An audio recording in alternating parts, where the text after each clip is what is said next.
friends, welcome back to my channel.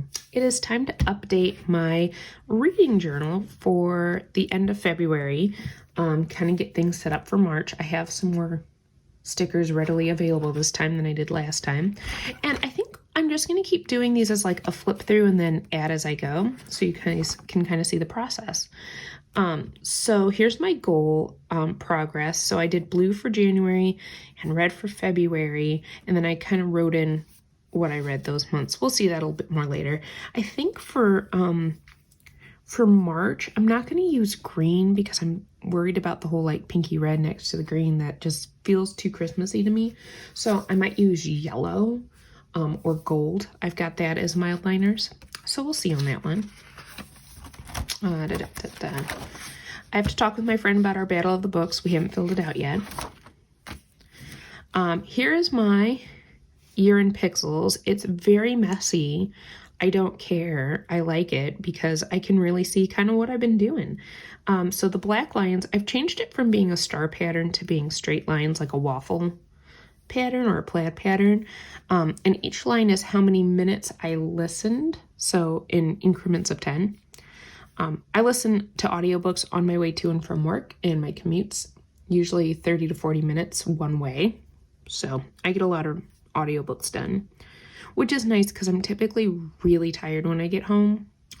So there's that. That's why if you notice, like in January, I had more higher level reading time. I was really engaged with that book though. This one, I've just had like, I don't know, I've just been sleepy and I was doing a reread. So sometimes when I do a reread, I just don't read it as fast. I don't know. There you go.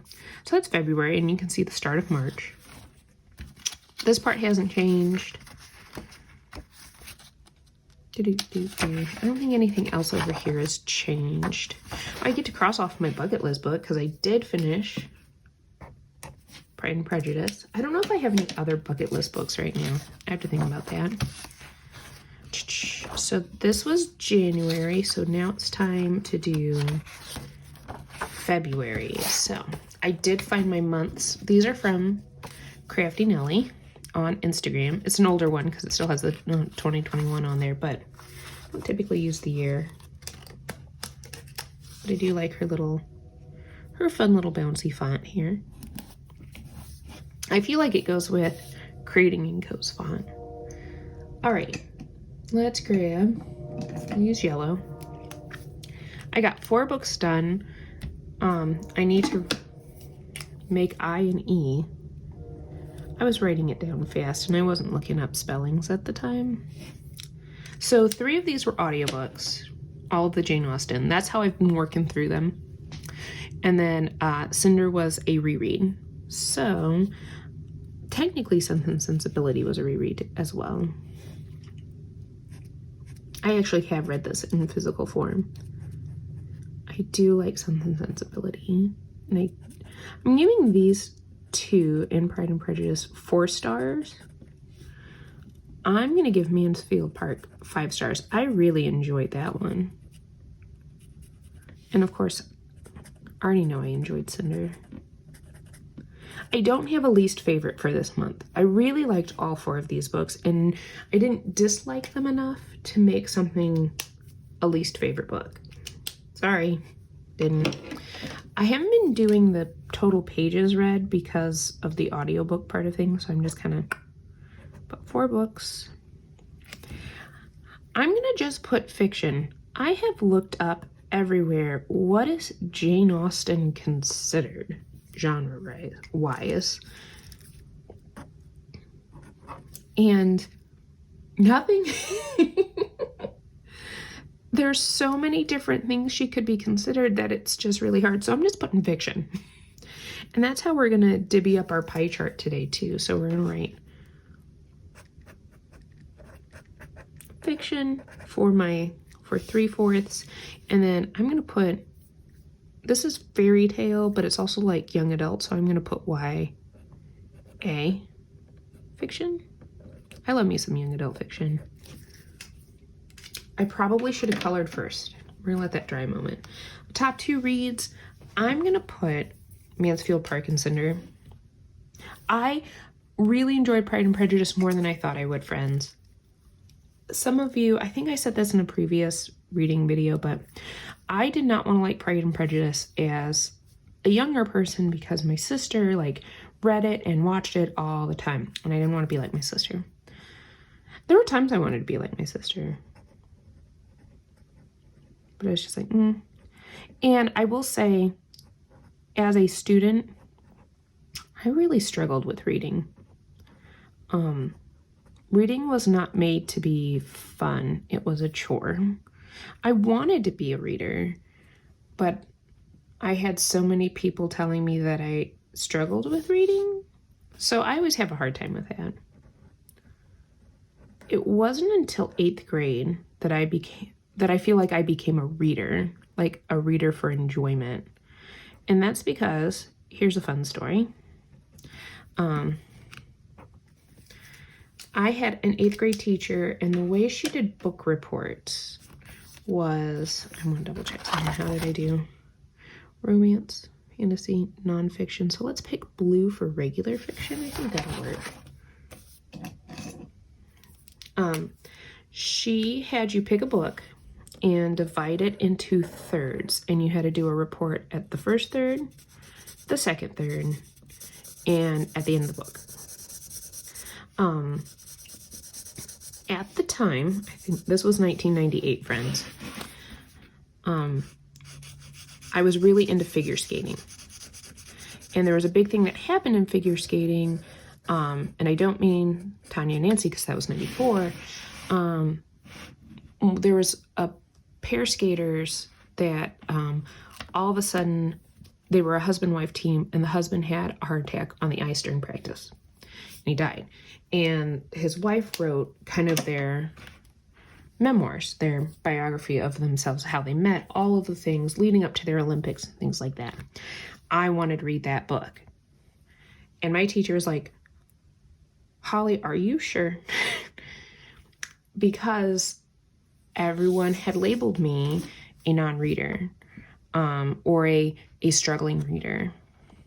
There's nothing wrong with those labels, by the way. It's just something that I feel like people need to be careful with. It's more of it's not so much people are non-readers, it's sometimes it takes people longer to become readers.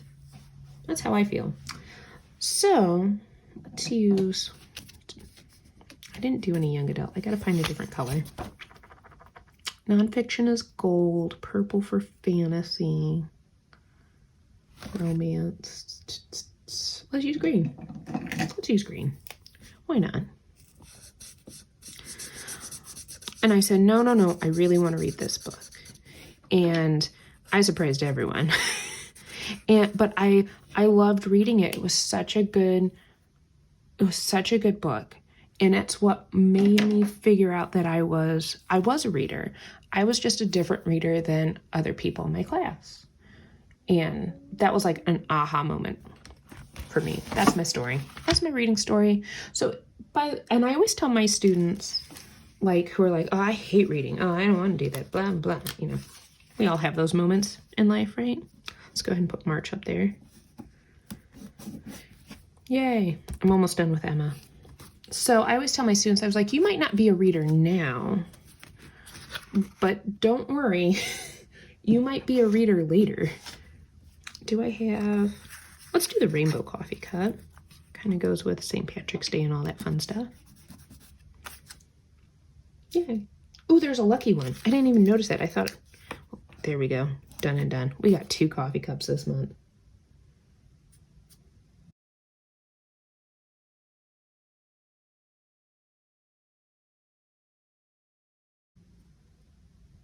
Yes.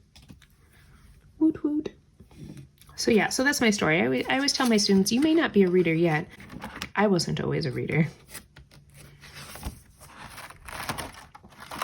All right, my TBR, I haven't really changed anything there.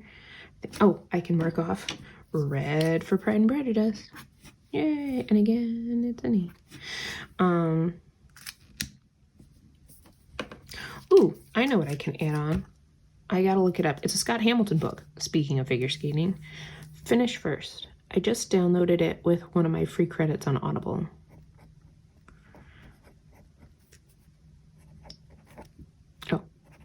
don't have to fit it in there.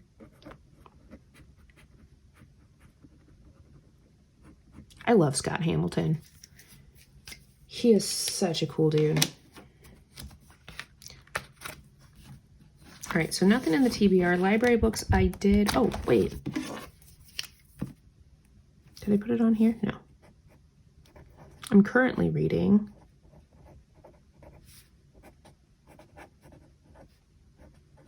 book 2 in Bridgerton. I don't have Netflix right now, so I'm probably going to miss the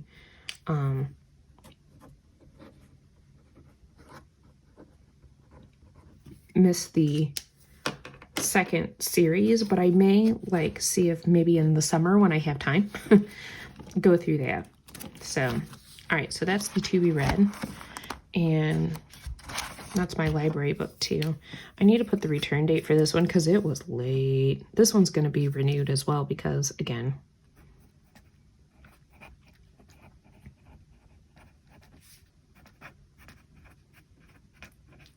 just have been sleepy. But on the plus side,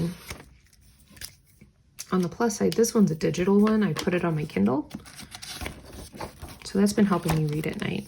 All right, here is my 2021 winter reading challenge, which is really like 2021, 2022, because it's December, like end of December through the end of February. I didn't get everything done.